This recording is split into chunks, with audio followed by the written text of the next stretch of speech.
भक्त संता ने मारो हाथ जोड़न प्रणाम।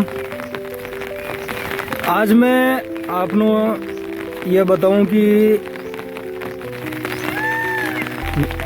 आज के कलयुग महीने वैज्ञानिक कहवे कि भाई ईश्वर की सत्ता नहीं है, और संत महात्मा पुकार न कह रहे कि परमात्मा नाम की एक फॉर्म है, एक ऊर्जा है। और वैज्ञानिक कहवे कि भाई कि कोई ने मेरा नहीं माना। हमारा साथ में भी हाँ काफ़ी पड़बा वाला जो वे कहता कि ईश्वर कोई ने, मैं नहीं माना कि ईश्वर है। तो यह पक्ष विपक्ष आज कोई ने कई युगों चली आ रही है। हिरण्य कश्यप कहते हो कि भाई कि आप ईश्वर को नाम मत लो, ईश्वर कोई ने थे ना, हमारी माला फेड़ो। आसानी से यह शुरुआत तो ही चली आ रही है। ये महीने कोई दोहराई कोई बात कोई न है। पर आज मैं आपने बताऊं कि जिशान के जी दिन वैज्ञानिक ईश्वर ने परख नली में डालन हिलावा लाग जाए कि ये देख लो हमने ईश्वर की खोज कर ली और हमारे परख नली के अंदर है। उसी समय ईश्वर एक नई फॉर्म में पहुंच जाएगा, क्योंकि वो किसी की पहुंच से बाहर है। और ईश्वर खुद बताते हैं कि भाई कि मैं सभी से परे हूँ, मैं किसी के बस में नहीं हूँ, और मुझे पाने के लिए जो क्रिया उन्होंने बता रखी है उसके ऊपर चलना पड़ता है, तभी जाकर के मुझको पा सकते हैं, वरना नहीं पा सकते हैं। इसी तरह रोजाना एक नई धरती का विकास करते हैं और रोजाना एक नई धरती को बिगाड़ते हैं वो।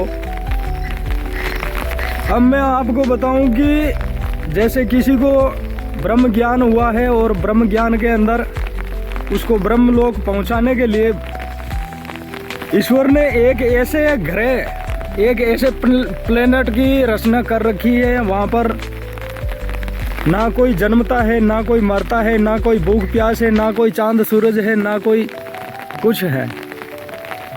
ऐसा प्लेनेट बना रखा है, ऐसा ग्रह अपने धरती जैसा ही एक ग्रह बना रखा है।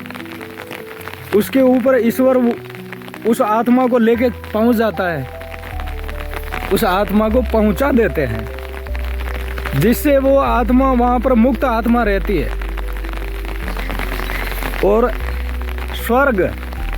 स्वर्ग ऐसा ग्रह है जो अपन यहाँ धर्म दान पुण्य जो भी करते हैं वो भोग का ग्रह है। वहाँ पर अपन भोग करके वापस इस धरती के ऊपर जन्म ले लेते हैं। इस कारण से ये स्वर्ग हुआ। और वैकुंठ लोक है, वैकुंठ लोक में स्वयं भगवान विष्णु रहते हैं। वो ग्रह अलग है। जो आप बताते हैं कि ध्रुव तारा अपने ग्रंथों में बताया गया है कि ध्रुव तारा जो है वो अपने वैकुंठ लोक है। वो एकदम स्त्री ग्रह है। उसके ऊपर पहुंचा हुआ आदमी वो भगवान विष्णु के साथ में रहते हैं, और भगवान विष्णु के साथ ही वो आते हैं। और जब भगवान विष्णु लीला करते हैं पृथ्वी के ऊपर, उनके साथ रह कर के वापस जब भगवान वापस वैकुंठ जाते हैं तो उनके साथ वापस पहुंच जाता है।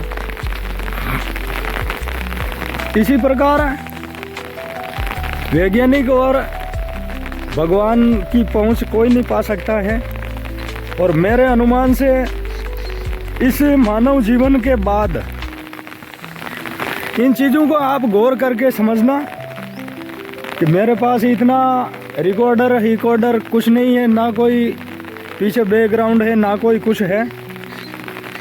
हाँ ये है कि मानव जीवन के बाद में ईश्वर एक ऐसे प्राणी की रचना करेगा जो अपन आज मानव के रूप में है, उस समय किसी और क्रिएचर के रूप में रहेंगे और दूसरे प्राणी के रूप में रहेंगे, लेकिन रहेंगे एकदम इस मानव जाति से भी अति उत्तम रहेंगे।